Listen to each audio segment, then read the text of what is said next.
이제 여러분 지난 시간에 신약에 대해서 잠시 설명을 했습니다. 그래서 신약 전체를 제가 쭉 훑어드렸는데 빠르게 한 번 더 훑은 다음에 오늘 본문 같은 내용을 설명드리려고 합니다. 자, 오늘 마태복음을 읽었습니다. 1장 17절까지 읽었고요. 신약 전체의 내용을 말씀드린다면 예수님의 탄생에 대한 이야기가 나옵니다. 그리고 나서 예수님의 사생 이야기가 나오고 그 다음에 공생의 이야기, 공적으로 사역을 시작합니다. 그래서 세례를 받으시고 40일금씩 하시고 그리고 나서 이제 6월절에 성전 정화를 함으로 말미암아서 성전이 어떠한 기능을 해야 되는가를 설파하시고 유대 땅에서 8개월 동안 사역을 하게 됩니다. 그러고 나서 이제 갈릴리로 가게 되는데 갈릴리는 동네는 예수님께서 자라신 곳입니다. 그곳에서 막 난리가 났어요. 그런데 그곳 사람들이 저가 목수의 아들이 아니냐 이런 형상도 있었고 그때 예수님께서 갈릴리 나사렛 동네에서 성장하셨지만 이스라엘을 해서 가버나움으로 이제 가서 거기서 사역을 하면서 제자들을 이제 교육시키기 위해서 그렇게 이사를 가십니다. 그러고 나서 그 이후에 다시 이제 두 번째 6월절 때 예수님께서 베데스다 못사건을 통하여서 내가 안식일의 주인이다. 안식일의 주인은 바로 나다. 라고 선포하시면서 예수님께서 안식일의 주임을 말씀하셨고요. 그리고 또 다시 이제 갈릴리 지경으로 올라가셔서 그곳에서 이제 오랫동안 아주 오랜 기간 동안 복음을 선포하시며 두루와 시돈 지역에서 하나님 나라를 선포하게 됩니다. 그러면서 12제자도 다 확정하게 그전에는 이제 세례요한의 제자 5명을 인수했지만 이제는 전체 12제자를 확정하게 되시고 그러고 나서 그 다음 6월절에는 총 예수님께서 3년 반 동안 6월절이 4번 있게 되는데 3번은 내려가시지만 유대 땅에서 6월절을 살아가게 되지만 이 두 번째는 지금 내려가셨지만 세 번째는 안 내려가십니다. 그리고 이제 지난번에 얘기했듯이 오병이의 기적을 이렇게 베푸시고 그리고 내가 산떡이다 라고 말씀하시면서 생명의 떡이신 예수님에 대해서 말씀하십니다. 그리고 이제 더 나아가서 예수님께서 제자들에게 중요한 물음을 던지신 다음에 이제 예루살렘을 향하여 가신다 하고 그 많은 그 갈릴리 지역의 사역을 마치시고 예루살렘으로 향하여 가시게 됩니다. 그러면서 예루살렘에 설교를 하시고 다시 이제 베레아 지역에 가서 3개월 동안 사역을 하시면서 복음 전파하게 됩니다. 그리고 이제 성경에 나오는 낙이 타고 입성하는 그 모습이 성경에 기록되어 있죠. 그래서 예루살렘에 입성하시게 되시고 입성하시게 되자마자 그 다음 날 이제 하유 신앙 논쟁을 하게 됩니다. 그래서 하유 신앙 논쟁을 함으로 말미암아서 승리하시고 그리고 제자들에게는 감난산에서 말씀을 선포하시고 그리고 또 다락방에서 최후의 만찬을 가지시고 그리고 그때도 강화 말씀을 증거하시고 그 다음에 이제 겟세마네 동산에 가시면서 포도나무 밑에서 강론을 하시게 됩니다. 이렇게 강론을 하시고 나서 십자가에서 그는 잡히시고 그 다음에 십자가에서 죽으십니다. 그리고 다시 여러분 아시는 바대로 부활하시게 됩니다. 부활하신 예수님 제자들은 예수님의 죽으심 때문에 다 흩어졌다가 주로 이제 갈릴리 지역 원래 고기 잡는 사람이 많이 있었으니 그걸로 갔다가 다시 예수님에 대해서 그들이 깨달음을 얻게 되고 예루살렘으로 모이게 됩니다. 그랬을 때에 거기서 예수님을 만나게 되고 그리고 또 예수님께서는 40년 동안 계속 다니시다가 그리고 승천하시게 됩니다. 승천을 목도했던 많은 사람들은 앞으로 성령이 그것을 기다리고 있다가 나가이다락방에서 성령 충만함을 받게 되고 그러고 나서 예루살렘의 교회를 개척하게 됩니다. 그러고 나서 핍박이 임하게 되고 예수 믿는 사람들을 핍박하게 될 때 그때에 최초로 이제 순교자가 나오게 됩니다. 누가 죽었죠? 수데반이 죽었죠? 기억 안 나십니까? 예, 수데반이 이제 죽게 됩니다.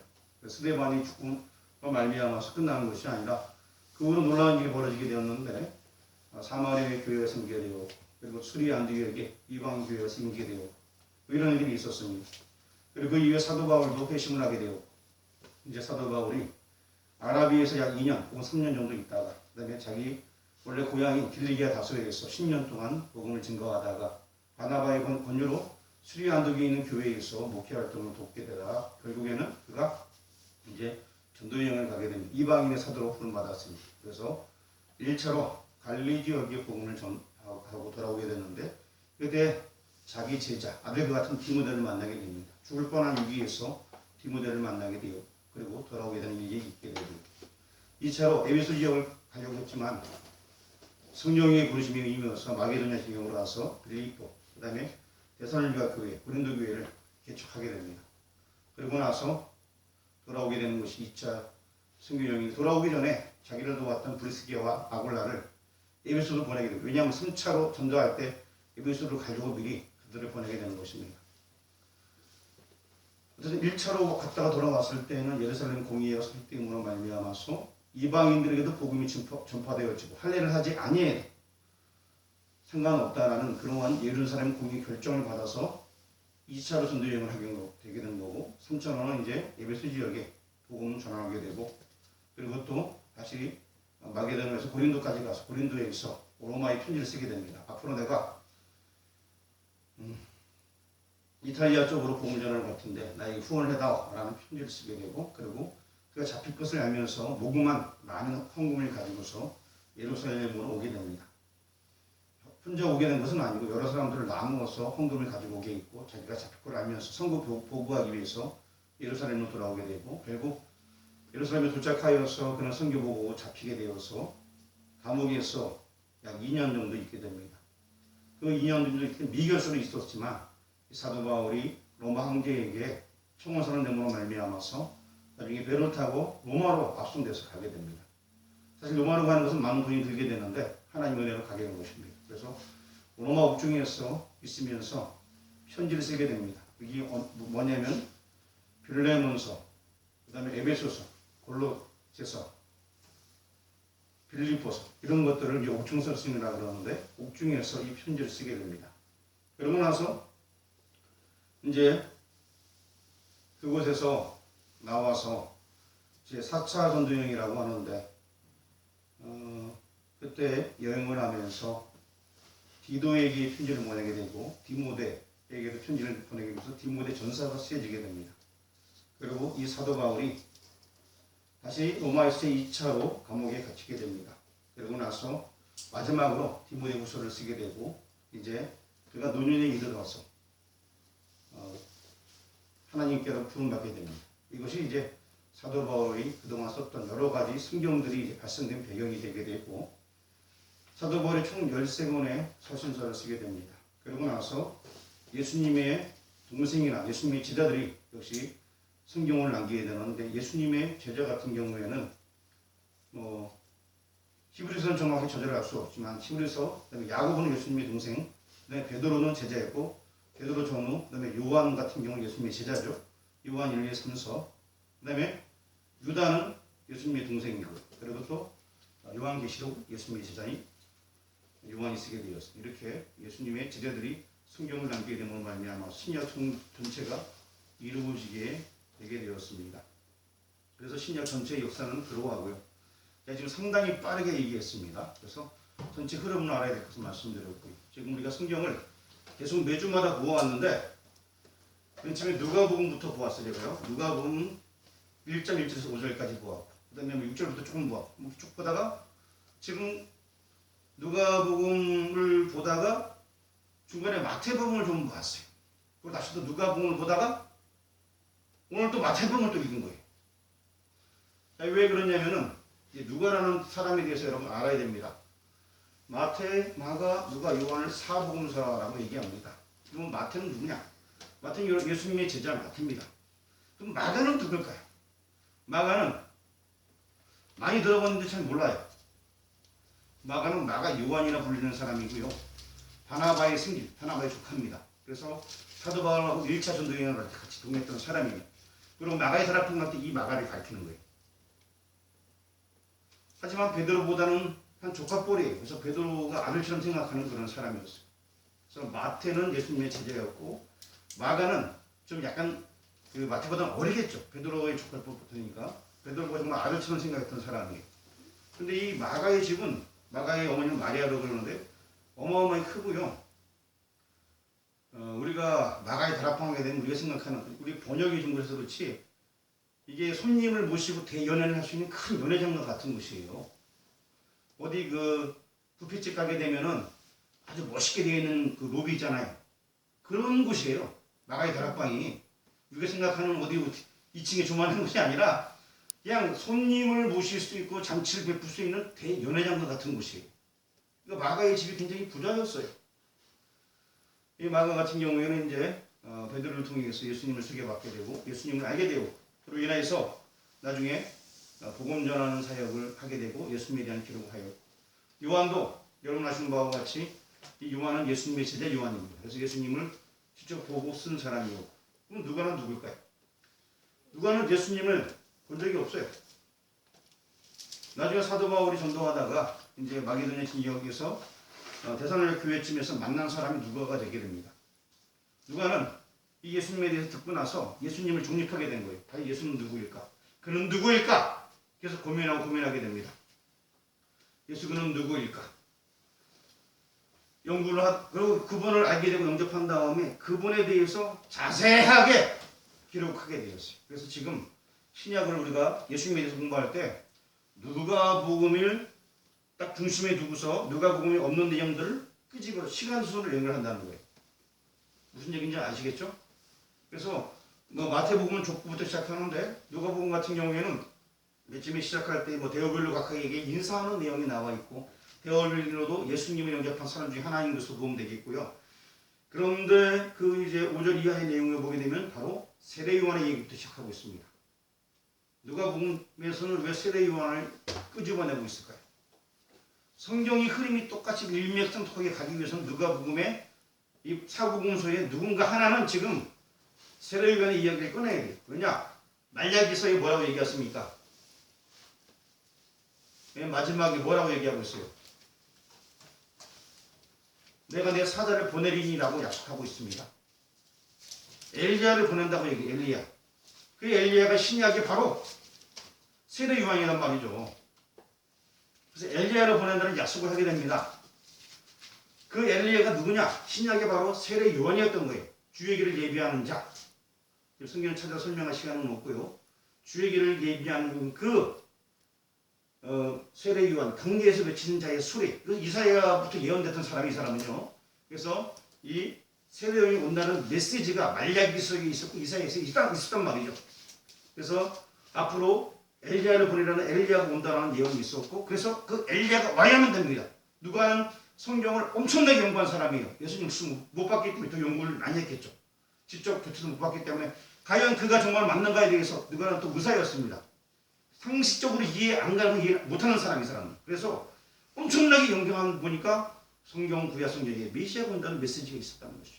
그리고 또 성경 보니까 메시아 오기 전에 바로 공예에서 외친 자가 온다는 얘기입니다. 그래서 누가복음을 보니까 그 누가복음을 기록할 때 세례 요한부터 기록하지 아니하면 안 되는 거예요.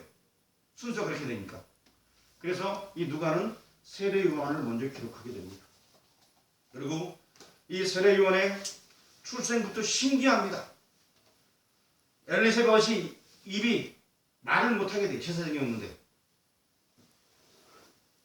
사가랴가. 엘리사벳은 엄마고 사가랴가 아빠인데 세례 요한의 아빠 사가랴가 말을 못하게 됩니다. 이런 일이 있게 된 거예요.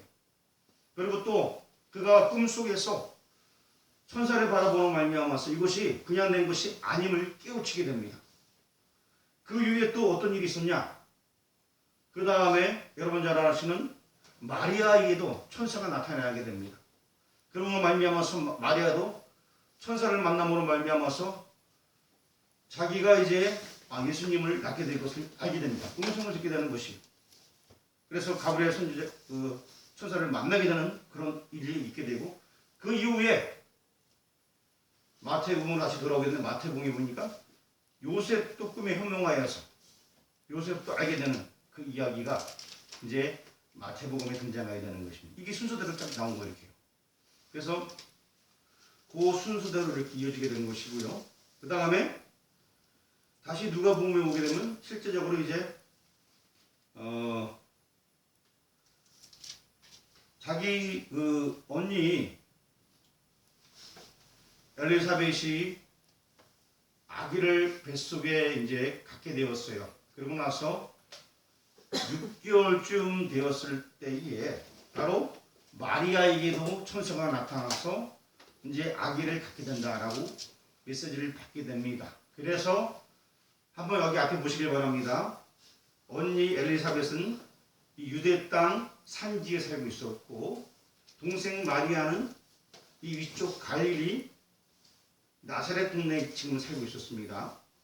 그런데 그 천사를 만난 이후에 기쁨으로 또 언니도 역시 6개월 전에 특별한 사건이 있었음을 소식을 들어서 알았겠죠. 그래서 자기도 너무 특별한 것 경험했기 때문에 언니 집으로 가게 됩니다.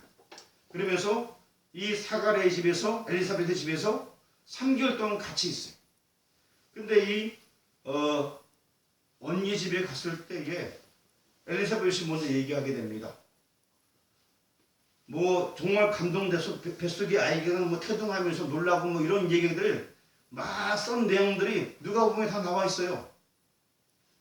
그러고 나서 이것을 이어받아 가지고서 또 마리아가 막 노래를 하는 모습이 나와 있는데 엘리사벳의 노래랑 마리아의 노래가 신기한 게 뭐냐면 그들이 막 노래를 하지만 그냥 기쁘다 즐겁다 이러는 노래가 아니에요. 그들의 그 문구를 보게 되면 구약 성경을 다 알고 있는 사람들이 이 마리아가 성경을 모르는 사람이 아니라는 것이죠. 제사장 가문이었고 그래서 그 구약을 확실히 알고 있기에 구약의 내용들을 쭉 인용을 하면서 하나님께 감사 영광을 돌리고 있습니다. 그러고 나서 이제 그 마리아의 남편 요셉도 하나님께서 천사가 나타나는 말미암아서 그 일들을 다 알게 되는 내용들 이 마태복음에 다시 있고요. 그 다음에 이제 누가복음 2장에 와서는 예수님의 탄생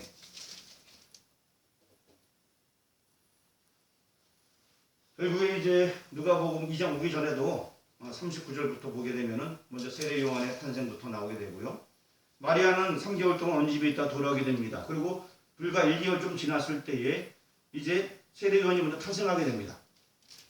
그러고 나서 이어서 누가복음 2장에서는 예수님의 탄생에 대한 이야기가 나오게 됩니다. 그러고 나서 예수님의 탄생 이야기를 조금 읽다가 다시 이제 마태복음으로 좀 넘어왔어요. 마태복음 1장이 뭐냐? 예수님이 이렇게 나셨지만 그의 족보는 이러하다 라고 족보가 나와 있는 거예요.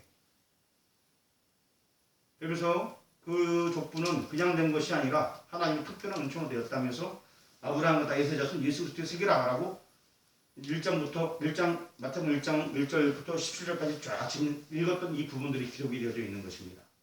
그러면서 원래 이 유대인의 족보에 여인이 못 들어가게 되어 있는데 여기 여인이 여러 명 들어가 있어요. 그리고 특별한 방법으로 내려오는 이야기들이 쭉 기록이 되어져 있습니다. 그리고 또 굉장히 중요한 포인트가 또 하나 있는데요. 여기서 누가 누구를 낳고 할 때 이것은 능동태. 그 사람이 낳았다는 그 사람이 낳았다. 하지만 이 마리아가 낳았다는 표현은 애매하게 나와 있는데 이건 수동태. 자기가 낳은 것이 아니고 낳아줬다라는 표현을 쓰고 있어요. 그냥 출생의 심지가 특별하다는 거예요. 그리고 족보가 누가복음에도 나와 있어요. 누가복음의 족보도 있고 마태복음의 족보도 있는데 마태복음의 족보는 마태가 기록해 있는데 이 족보는 아브라함부터 시작돼요. 그래서 다윗의 자손 예수 그리스도의 세계라 하면서 쭉 이렇게 뭐 예수 그리스도의 계보라, 예수 그리스도의 족보라, 뭐 세계라 이게 다 똑같은 거예요. 그렇게 하면서 이제 얘기하는 것이고요. 누가복음의 족보는 뭐냐? 거꾸로 예수님부터 시작해서 하나님께까지 올라가 있는 족보로 되어 있어요. 거꾸로 이 족보를 쓰게 되었습니다. 그런데 이 마태복음의 족보는 분명히 아브라함부터 시작됨으로 말미암아서 마태는 유대인이었어요. 그러다 보니까 유대인들은 아브라함을 최고로 친단 말이죠. 다윗이나 아브라함을. 그러니까 아브라함부터 시작되는 족보 쓰면 그 사람들은 다 이해를 합니다. 하지만 누가는 어떤 사람이냐? 아까 초반에 얘기했듯이 이 사람은 유대인이 아니었어요. 저 이방 사람이었단 말이죠. 그 사람이 예수님을 영접하게 되어지고 예수님을 영접했던 사람이에요. 그러니까 그 족보가 아브라함에게까지 가면은 자기는 그 족보 해당이 없잖아요.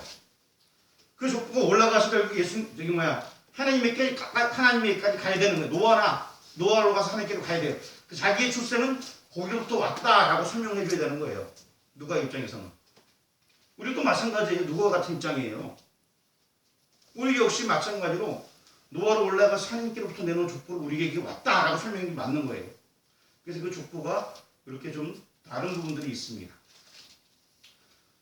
그러니 누가는 정확하게 이런 성경을 연구함으로 말미암아서 자기 나름대로 시간의 흐름에 들어섰고 그 빠진 부분들, 좀 보충해야 될 부분들을 제가 땡겨 순서대로 적어놓은 거 주부에 지금. 그래서 주부에 지금 우리가 매주마다 중간계를 공부하면서 조금씩 읽어왔던 부분들이 그 앞부분에 조그맣게 썼던 글씨고요. 오늘은 바로 마태복음 1장을 읽게 된 거예요.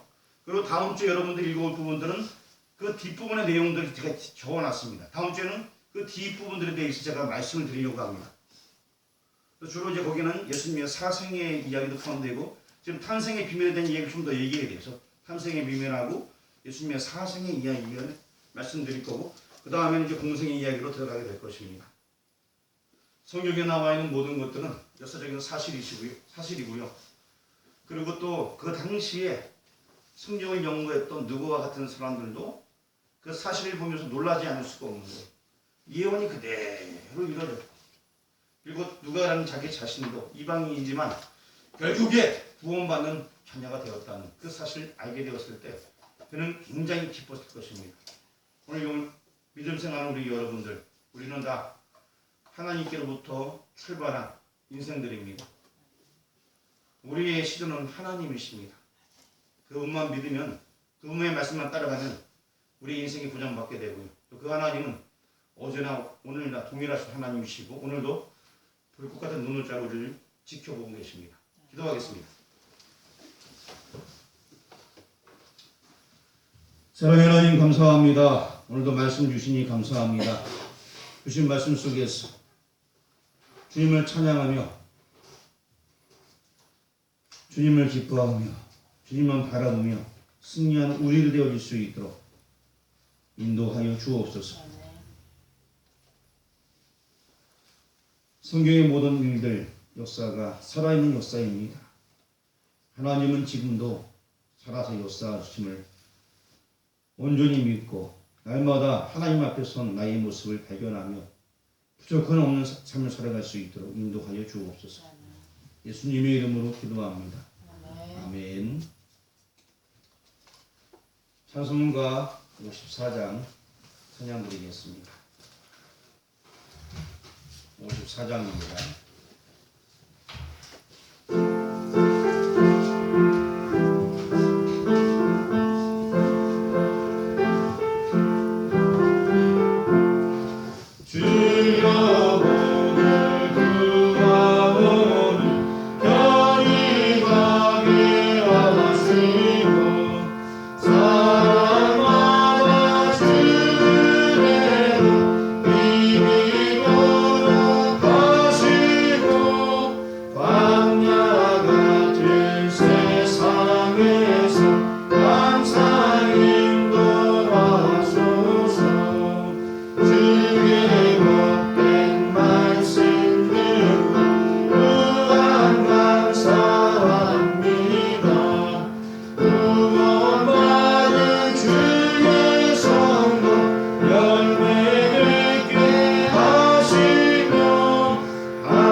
지금은 우리를 위하여서 대신 십자가에 모신 고통을 감내하시고 피와 물을 다 쏟으신 예수 그리스도의 구속의 은혜와 우리를 사랑하시되 끝까지 사랑하시는 하나님의 크고 무한하신 사랑하심과 성령님의 감화 감동하심이 오늘 말씀을 받고 확실한 구원의 메시지를 믿고 따르기 원하는 여기 모인 모든 교우들에게 이제로부터 영원토록 함께 있을지어다. 아멘.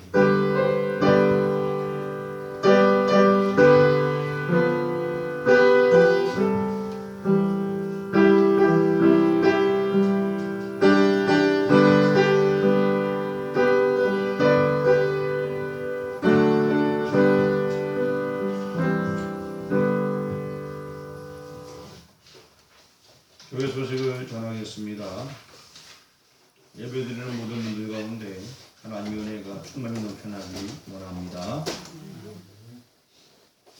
예, 모든 광고는 주부를 참조해 주시고요. 예정된 혼신 예배는 당분간 연기하도록 하겠습니다. 이건출 한여성 경중경님, 정성용, 박남희, 하늘대원, 진아, 전호신 이의와 전지전은, 김유신, 정다정, 여민, 김희태, 권영미, 주의예한, 장경두 선교사님 가정을 위해서 기도해 주시기 바랍니다. 또 다른 광고 있습니까? 일단은 구역 예배는 최수자 권사님께서 그대로 진행하는 걸로 하고요. 특별히 무슨 상황이 있으면 제가 미리 알려드리도록 하겠습니다. 순서를 마쳤습니다. 평안히 돌아가시길 바랍니다. 찬양대 연습 하나요? 찬양대 연습 있다고 합니다.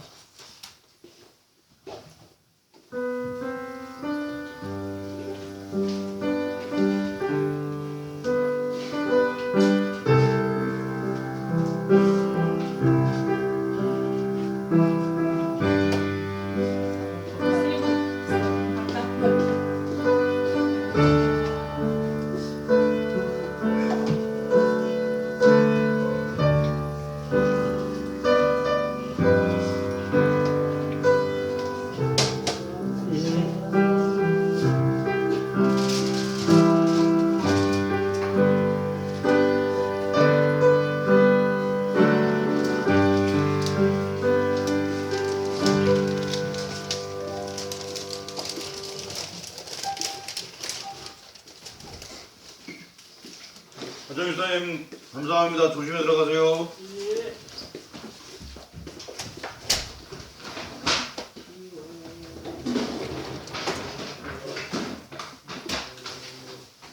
아, 이게 마이크 잘 안 가네. 저쪽이 잘 안. 마이크 테스팅, 마이크 테스팅, 마이크 테스팅, 마이크 테스팅, 마이크 테스팅.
비록 작을지라도 그 자리에서 주를 섬기며